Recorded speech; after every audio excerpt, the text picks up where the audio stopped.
తెలంగాణ వ్యాప్తంగా పలు ప్రాంతాల్లో ప్రధానమంత్రి నరేంద్ర మోదీ ఎన్నికల ప్రచారం చేయనున్నారు. ఉదయం 10:25 నుంచి తిరుపతి నుంచి విమానాశ్రయం నుంచి బయలుదేరి 11:30 హకీంపేట్కు నరేంద్ర మోదీ చేరుకుంటారు. హకీంపేట్ నుంచి 12:35 మోదీ మహబూబాబాద్ చేరుకోనున్నారు. మధ్యాహ్నం 12:45 నుంచి 1:25 వరకు అంటే 40 నిమిషాల పాటు సభలో పాల్గొంటారు.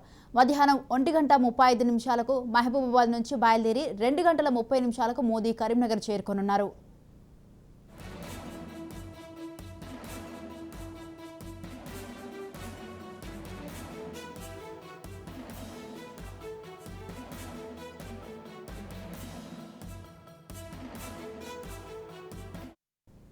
మధ్యాహ్నం 2:45 నుంచి 3:25 వరకు కరీంనగర్ సభలో పాల్గొంటారు. కరీంనగర్ సభ తర్వాత సాయంత్రం 4:35 మోదీ హైదరాబాద్ విమానాశ్రయానికి చేరుకోనున్నారు. సాయంత్రం 5 గంటల నుంచి 6 గంటల వరకు హైదరాబాద్ రోడ్ షోలో మోదీ పాల్గొంటారు. ఆర్టీసీ ఎక్స్ రోడ్ నుంచి కాచిగూడ చౌరస్తా వరకు 2 కిలోమీటర్ల మేర రోడ్ షోలో మోదీ ఎన్నికల ప్రచారం చేస్తూ ముందుకు సాగుతారు. రోడ్ షో తర్వాత గురు పౌర్ణమి సందర్భంగా అమీర్పేట్లోని గురుద్వారాలో నరేంద్ర మోదీ ప్రత్యేక పూజలు చేయనున్నారు.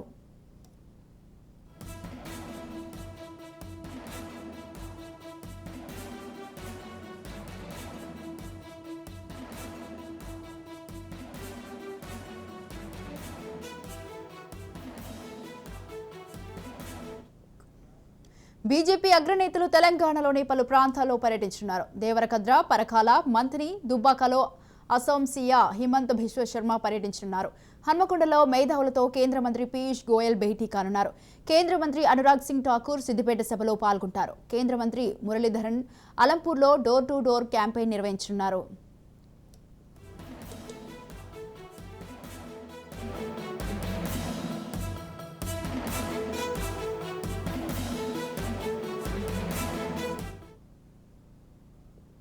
రైట్, ఈ విషయంపై పూర్తి సమాచారాన్ని అందించడానికి మా ప్రతినిధి స్వప్న ఫోన్ లైన్లో ఉన్నారు. స్వప్న, తెలంగాణ వ్యాప్తంగా పలు ప్రాంతాల్లో అయితే ప్రధానమంత్రి నరేంద్ర మోదీ ఎన్నికల ప్రచారం చేయనున్నారు. ఈ విషయానికి సంబంధించి మీ దగ్గర ఉన్న తాజా అప్డేట్స్ ఏంటి? స్వాతి, మొత్తానికి తెలంగాణకు సంబంధించి ఉన్నటువంటి లాస్ట్ డేస్ ని కీలకంగా ఉపయోగించుకోవాలని బీజేపీ భావిస్తుంది. దానిలో భాగంగానే ప్రధాని మోదీ, అమిత్ షా, నడ్డా, కేంద్ర మంత్రులు, రాష్ట్ర స్థాయి నాయకులు, వివిధ రాష్ట్రాల్లో ముఖ్యమంత్రులుగా ఉన్న వాళ్ళు వీళ్ళందరూ కూడా తెలంగాణలో తీసుకువేశారు. ఒక రకంగా చెప్పాలంటే సుడిగాలి పర్యటనలు చేస్తున్నారని చెప్పాలి. ఒక్కసారి మనం ప్రధాని మోదీ గురించి మాట్లాడుకుంటే ఉదయం 10:25 ఆయన తిరుపతి నుంచి బయలుదేరబోతున్నారు. ఎందుకంటే నిన్న తిరుపతి స్వామివారి దర్శనానికి వెళ్లారు, రాత్రి అక్కడే పడుకున్నారు. నిన్న మొత్తం తెలంగాణలో ఉన్నారు, నైట్ వెళ్ళడం జరిగింది. ఇక 11:40 బేగంపేట విమానాశ్రయం చేరుకుంటారు. 12:45 మహబూబాబాద్ లో సభ ఉంది. ఆ తర్వాత 2:30 కరీంనగర్ లో బహిరంగ సభ ఉంది. పూర్తిగా బహిరంగ సభను తీసుకున్న తర్వాత మళ్ళీ 4:15 బేగంపేట విమానాశ్రయం చేరుకుంటారు. 5 గంటల నుంచి 6 గంటల వరకు ఆర్టీసీ క్రాస్ రోడ్ అంటే కాచిగూడ చౌరస్తా వరకు, ఆర్టీసీ క్రాస్ రోడ్ నుంచి కాచిగూడ చౌరస్తా వరకు కంప్లీట్ గా రోడ్ షో నిర్వహించబోతున్నారు. 7:30 నుంచి 7:40 వరకు అమీర్పేట గురుద్వారా ఉంది. ఆ తర్వాత ఒక టీవీ ఛానల్ కి సంబంధించినటువంటి కార్యక్రమంలో పాల్గొనబోతున్నారు. మొత్తానికి అయితే 8:45 కల్లా ప్రోగ్రామ్ ఫినిష్ చేసుకుని ఢిల్లీ వెళ్ళబోతున్నారు. ఒక్కసారి ఆ మోదీ షెడ్యూల్ మనం చూసుకుంటే ఇటు మహబూబాబాద్, కరీంనగర్, మళ్ళీ ఇక్కడికి వచ్చిన తర్వాత ఆర్టీసీ క్రాస్ రోడ్ అంటే క్షణం తీరిక లేకుండా డే మొత్తం కూడా టైట్ షెడ్యూల్ తో ప్రధాని మోదీ ఉన్నారు.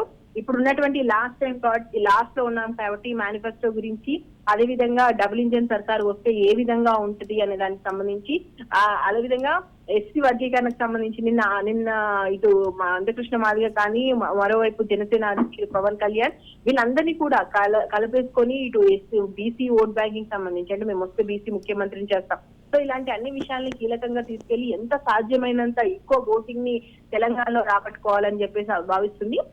మోదీతో పాటు మనకి ఇవాళ అమిత్ షాకి సంబంధించినటువంటి షెడ్యూల్ కూడా ఉంది. 12 గంటలకు హుజురాబాద్ లో సభ ఉంది. 1:30 పెద్దపల్లి రోడ్ షో ఉంది. మళ్ళీ 3 గంటలకు మంచిర్యాల రోడ్ షో ఉంది. అంటే ఎలా ప్లాన్ చేసుకుంటుందంటే బీజేపీ 2 లేదా 3 బహిరంగ సభలను ఏర్పాటు చేసి మళ్ళీ ఒకటి హైదరాబాద్ లేదా దగ్గరలో ఒక రోడ్ షోని ఏర్పాటు చేసుకుని అటు నుంచి మళ్ళీ తిరిగి వెళ్లిపోయేలాగా ముఖ్య నాయకులకు సంబంధించినటువంటి ఉన్నాయి. ఇంకా నడ్డాకు సంబంధించి ఈ రోజు జగిత్యాలలో రోడ్ షో ఉంది. ఆ తర్వాత బోధన్, బన్సావాడ, జక్కల్ వీటిలో బహిరంగ సభలు అంటే నడ్డా కూడా 3 బహిరంగ సభల్లో పాల్గొనబోతున్నారు, ఒక రోడ్ షోలో పాల్గొనబోతున్నారు. సో వీళ్లతో పాటు హేమంత్ బిశ్వ శర్మ అస్సాం సీఎం దేవరకద్ర, పరకాల, మంథని, వరంగల్, దుబ్బాక ఇక్కడ పర్యటన చేయబోతున్నారు. 2 బహిరంగ సభలు ఉన్నాయి, 2 అక్కడనే ర్యాలీగా వెళ్ళబోతున్నారు. ఇంకొకటి హన్మకొండలో మేధావులతో కేంద్ర మంత్రి పీయూష్ గోయల్ భేటీ అవబోతున్నారు. మేధావులను తమ వైపు అంటే బీజేపీకి సంబంధించి ఏం చేస్తుంది ఏంటి, మేధావి వర్గాన్ని తమ వైపు తిప్పుకోవడానికి చేసేటువంటి ప్లానింగ్ గా మనం చూసుకోవచ్చు. వాళ్ళతో సమావేశమే ఇంకా ఏమైనా కీలకంగా చేసుకోవచ్చు. ఈ లాస్ట్ మూమెంట్ లో తీసుకోవాల్సినటువంటి ప్రజల్లోకి తీసుకెళ్లాల్సినటువంటి విషయాలు ఏమైనా ఉన్నాయో మాట్లాడబోతున్నారు. ఆ తర్వాత కేంద్ర మంత్రి అనురాగ్ సింగ్ ఠాగూర్ కూడా ఇక్కడే ఉన్నారు.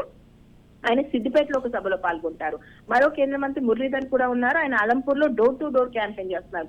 ఇంకా ఈ రోజు కేంద్ర మంత్రులనైతే కేవలం మొన్నటి వరకు బహిరంగ సభలు రోడ్ షోలకు పరిమితమయ్యారు. కానీ ఇప్పుడు కాదు, కేంద్ర మంత్రులు స్వయంగా వచ్చి డోర్ టు డోర్ వెళ్ళి మేము ఫలానా అని చెప్పేసుకొని పరిచయం చేసుకొని మరి, ఎందుకంటే ఢిల్లీ నాయకత్వానికి సంబంధించి ఇక్కడ తెలంగాణ ప్రజల్లో పూర్తి స్థాయిలో అవగాహన ఉండదు.